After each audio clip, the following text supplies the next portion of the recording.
You know, we take for granted how much our parents help us in our life. And for a lot of people who are good at sales or naturally good at sales, for a lot of people who are confident in their own stride, a lot of it is actually because of their parents, because their parents gave them the right kind of exposure. Usually, overprotective parents, they don't let their children go out and explore and experiment and learn all of these things or build their confidence, whereas parents that are doing parenting right give the children opportunities to fall, right? But one thing that we take from our parents, which we don't understand, this is an unconscious thing, is at least till the age of 15 or 16, we take up their dressing sense, right? We dress like our parents because we've seen our parents go to work and come back, and then we look at that and we think, hey, that's how people should dress. And when we reach the age of 16 or 17, we see all our friends dressing and we start thinking we need to fit in. So we change our dressing sense again and we try to dress like our friends. Our sense of fashion changes. But then when you start getting a little older, at the age of 20 or 21, you start becoming very rebellious. You start saying, why do corporates wear suits? Why do they wear, ties, and why are they so well dressed? And, it doesn't matter how you dress. It's your ideas and your execution that matters. And I used to be someone like this. In fact, in the first year of JobSpire, I went to office only and only in shorts, right? I'm the one who wrote Pajama Profit, right? So my dressing sense has always been a little off. But at the end of the day, it's always been, I had this angst against people who wore suits and ties and blazers. And I said, that's all useless, right? Why would you care about all of that? And then I started entering the corporate world in the sense that, even though I've never had a job, I interact with a lot of these people, right? I made investments. I worked with other companies. I sold other companies on big deals. And then I realized your dressing sense really doesn't matter, right? Your quality of who you are, whether you're wearing a suit, a three-piece suit, or, slippers and shorts, it really doesn't matter. It's who you are and what credibility you have. But dressing like an absolute idiot and going into a meeting and expecting that to close means that you're hurting yourself and the company you work at. So what I've learned is that although it doesn't matter who you are, first gain the credibility in order to wear what you want. Right. So in this video, we're going to talk about dressing for a meeting. And, it's a thing that a lot of people take for granted. It's something that I took for granted. But I'll tell you the thought process behind it. Right. So let's get started. So we are social animals. I've repeated this many, many, many times. And there was a study done, from experimental psychology, which was people in sweats versus suit were compared. And the average profit that somebody in suits makes is much, much higher than the average profit that somebody in a hoodie makes. So in a hypothetical situation, in a hypothetical valuable asset, the person in suits absolutely crushed the person in a hoodie and sweater, right? The average profit was 2.1 million versus $680,000. The average concession, the amount they lost on the negotiation, here that person lost $2.8 million.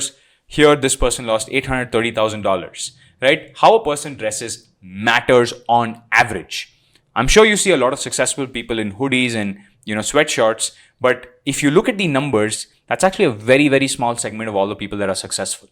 Most people who are successful actually do wear suits. I'm not going to wear it, right? I don't like wearing suits, but it really depends on the occasion. But the point I'm trying to make is that on average, those people do better than people in hoodies, right? So dressing well for a meeting shouldn't matter, but it does.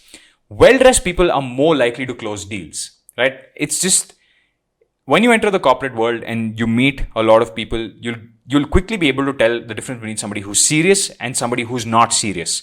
Serious people who really care about their work, they're the people who get stuff done. And the people who get stuff done are also the people who dress for the job, right? Because they signal to other people, yes, this is what I'm serious about. So as your credibility goes up, dressing doesn't matter. This is all for people who we don't know about, right? If you don't know about somebody and you're meeting them for the first time, obviously somebody in a suit is going to make a better impression. As your credibility goes up, dressing doesn't matter. So if you're extremely successful and you have $500 million in your bank account, or even like a couple of $1 million in your bank account, you can dress however you want.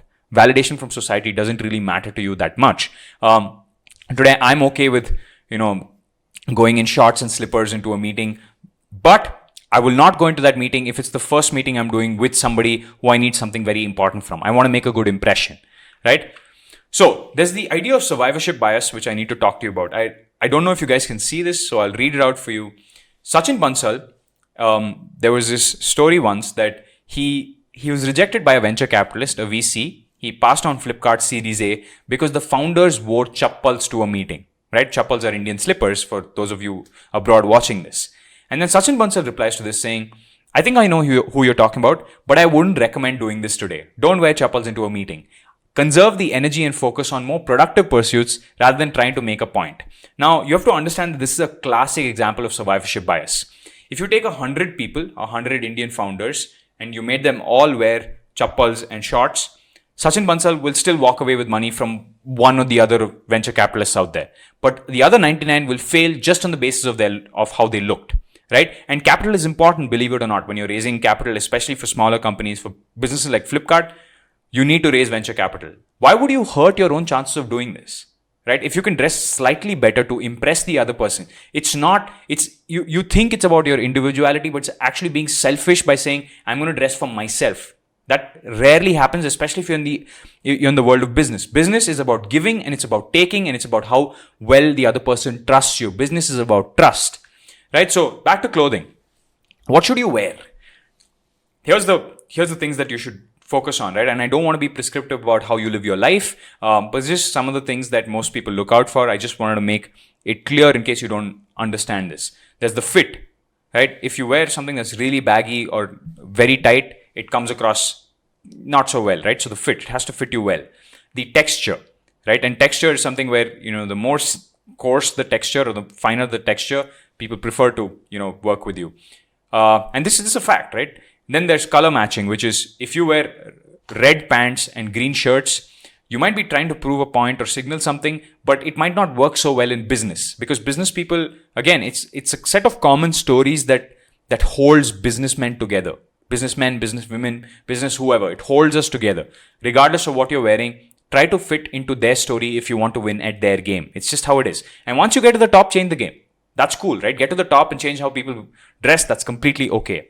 Accessories, right? So a watch, just be sane about the accessories that you're wearing. You don't need to wear accessories either. Minimize being jarring. And the word jarring means, someone that's so out of the ordinary that you feel a little weird. So things like hair color, piercing. And for those of you who don't know, in 2017, right after I sold my company, I colored my hair blue. Right? And the only reason I colored my hair blue is because I was like, I don't have to listen to anybody now. But then after a couple of months, I realized, I wanted to start a new business. Imagine if there was some crazy guy on Instagram just talking to you all the time with blue hair. Half of my audience, 20% of my audience, they don't have the time to do research on me. And they will judge in the first second. And I can either complain about it and say, hey, these people are judging me. Or I can say, you know what? They're judging me. I need to improve my conversion rate. So I'm going to get rid of the blue hair. Right? So I got rid of the blue hair and my meetings became much easier. They became very hard for the period where I had blue hair. Avoid, overt piercing. Tattoos are okay as long as, they're not in some visible area. Unless you really believe in the tattoo, then that's fine. Stay formal, stay in shape, right? You don't have to be too informal about something. Don't walk into a meeting with a cape. That's just dumb. And stay in shape, right? That doesn't mean don't look like, a fitness model. Just don't be overtly heavy and don't be overly skinny. I think that's just general health.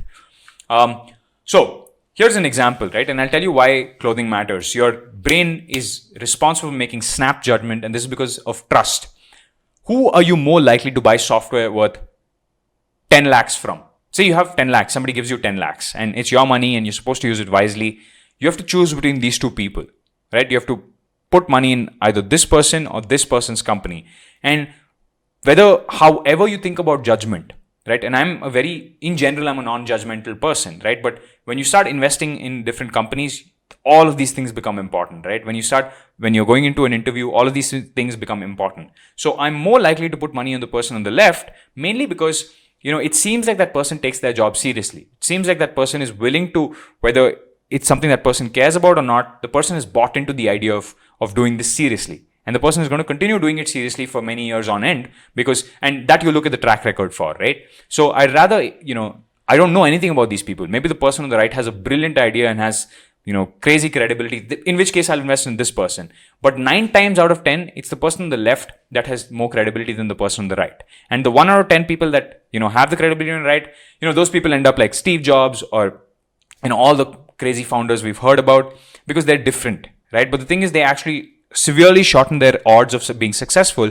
And if you really look at the math, a lot of people who start out with shorts and slippers, they eventually start dressing formally. Look at a Bill Gates, right? His entire dressing sense changed from the time he was 18 to the time he's now, to the time he was 60, the last time I looked at him online. So they all change because they understand why seriousness is important. It's about common courtesy, man. And $10,000, 10,000 rupees here, it doesn't signify, money is not something you throw around. It's a signal of trust, right? I trust this person software to work, right? And that's why they care about this.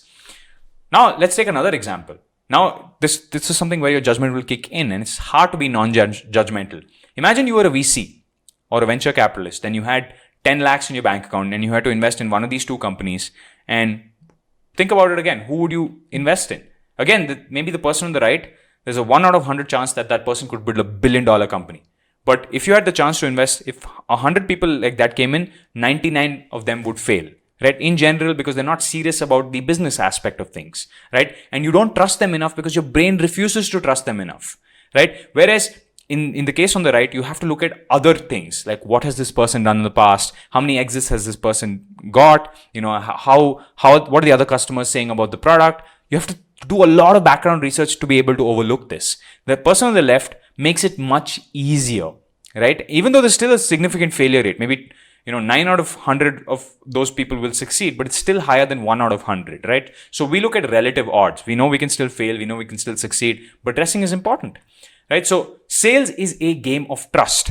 And what you're trying to do, just like any advertiser, just like anybody sending out cold emails, you know that you want to improve your personal conversion rate. You're trying to improve conversion rate with everything. Lead to prospect, email to open, to close, to a call, everything. You're just trying to improve conversion rates across the board. Why would you make your own conversion rate low? So dress sanely. It doesn't mean don't have hair color. It doesn't mean it just means don't be extreme. Try not to be extreme in a meeting, right? Try to make it easier for people to trust you.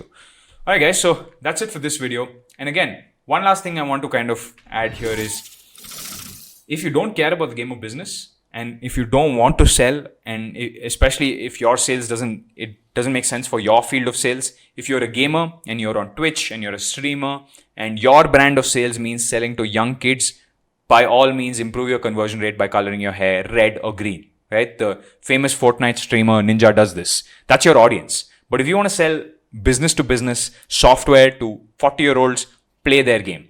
Learn to play their game, right? So one set of good clothes is better than 50 sets of ill-fitting clothing. This is one thing that I want to end up with, which is you don't have to have an entire wardrobe, right? When I was in JobSpire, I just had 1 or 2 shirts, like really good shirts that I could wear to a meeting, and a couple of really good trousers that I could wear to a meeting. And that's it. Right? I'd go without a belt because I'm not a big fan of belts. So I still had my style, but it was not overtly different, or, I wasn't trying to prove a point that, look at me, I'm different. It was just like, a little bit, my shirt was untucked. But apart from that, the clothes were good. And I just had these 2 pairs, which was enough for me. And you don't need 50 sets of ill-fitting clothing. So just get 2 pairs of good clothes. That's all you need to invest in. All right, guys. Thanks for your time. Catch you on the next episode.